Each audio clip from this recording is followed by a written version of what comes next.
global happenings today. We communicate, we analyze global news. Stay tuned.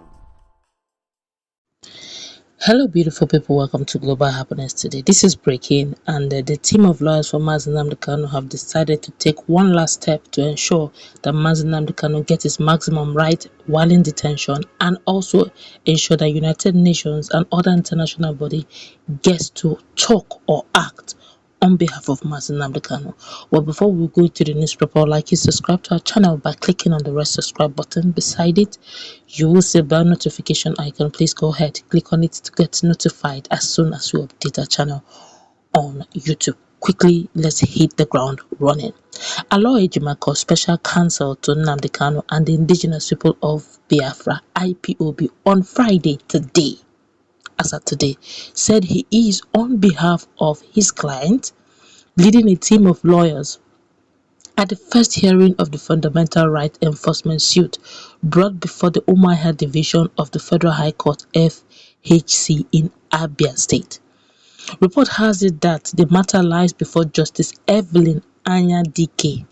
The suit is primarily aimed at redressing the controversial rearrest of Kenya and of Nnamdi Kanu in Kenya and subsequent transfer to Nigeria, which Ejimakor says is a clear violation of his fundamental rights under Article 12, subsection 4 of the African Charter on Human and People's Rights. The statement by Ejimakor obtained by us reads thus: in addition to the rendition, I am asking the court to redress the myriads of violations that came with the rendition, such as the torture, the unlawful detention, and the denial of the right to fair hearing required by law before anybody is expelled from one country to the other.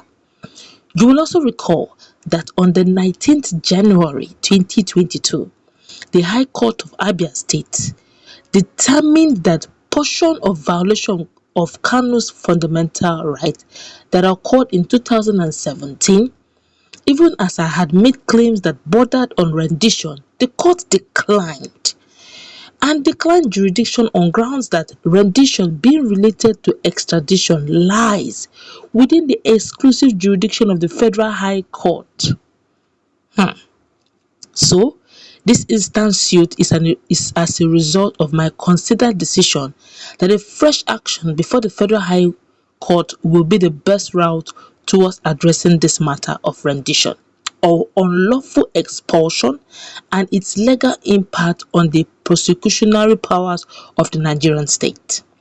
To be sure, the extraordinary rendition of Nnamdi Kanu triggered legal injuries that cut across multiple jurisdictions, both inside Nigeria and abroad. There are now new legal and even diplomatic issues that must be addressed in the United Kingdom, as UK, in Kenya, the United Nations, and the African Union, and within Nigeria. The rendition has expanded the matter far beyond the realms of the trial that lies in Abuja.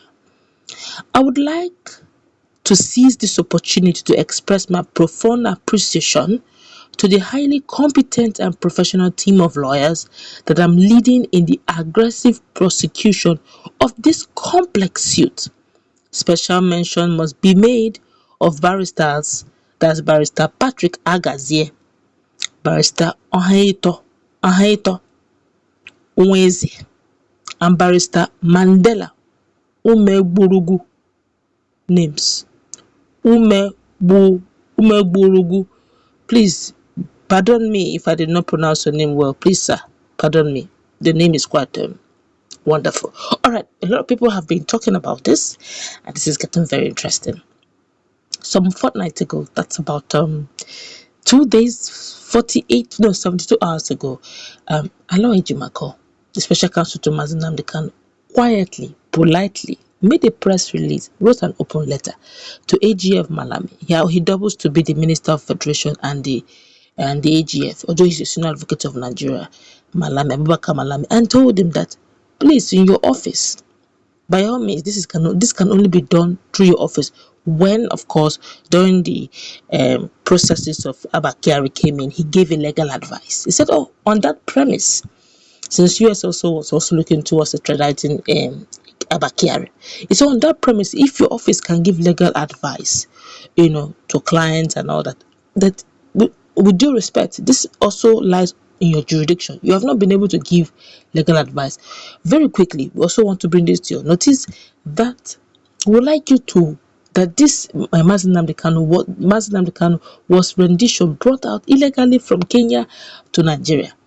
And from all the facts and figures that he gathered, that's Aloy Ejimakor now talking, paraphrasing now, that all the facts and figures he gathered showed that Nnamdi Kanu ought to be in Kenya by now. He was extraordinary rendition and, tortured based on the oral confession of his client, where he was manhandled, fundamental human rights was violated, and all that. And he's saying, begging his office, being that that's his jurisdiction, that those who gave the instruction, and the principal officers that did it though, and those who watched from a sideline and know about it, that they should all be brought to book and be punished by law. He should use his good office. And that quickly reminded me that we were all in Nigeria waiting for information that they usually give out. Then the next thing we heard, AGF Malami made the press release that the much awaited fugitive they've been looking out for all these years is in Nigeria, that he has been arrested in one of their friendly nations who helped them out via their security agencies here and there, and they've been able to capture him and brought him to Nigeria. A lot of Nigerians said it was fake news. Lo and behold, this same Nnamdi Kanu in chains. Even his lawyer was shocked because he was not even in the know. That's Ifeanyi Ejiofor was not even in the know that his client was already in Nigeria. He thought his client was still in the United States. On final, checking investigation, they now realized truly, Nnamdi Kanu is in Nigeria. They didn't even want him to see his lawyers. Eventually, they granted him access. Now, this whole narration I'm giving very quickly is the fact that if AGF Malami did a press release that Nnamdi Kanu is in Nigeria, it's only common sense and common knowledge that whoever that have told him that Nnamdi Kanu is in Nigeria must have had an idea of how Nnamdi Kanu came into the country. Just adding 2 to 2, you can just use that analogy to understand. Now, I guess Aloy Ejimakor is trying to go the legal way. Say, use your good office to bring those people who brought him in, both those who gave the instructions and those who acted on instructions. They should be brought to book. Well, the good office of AGF did not respond to that plea or press release. Hence, Aloy Ejimakor said to take it to court of competent jurisdiction, of which UK, who happens to be Nnamdi Kanu, happen to be a British citizen, UN, who also understand the law of extradition, the African Union and African Charter, where Nigeria is a part of as a nation, Nigeria and Kenya, where the two countries where this whole thing took place, are already involved. So it's beyond just the Nigerian High Court, but it's beginning from somewhere, and that's the somewhere he has begun. Let's meet in that.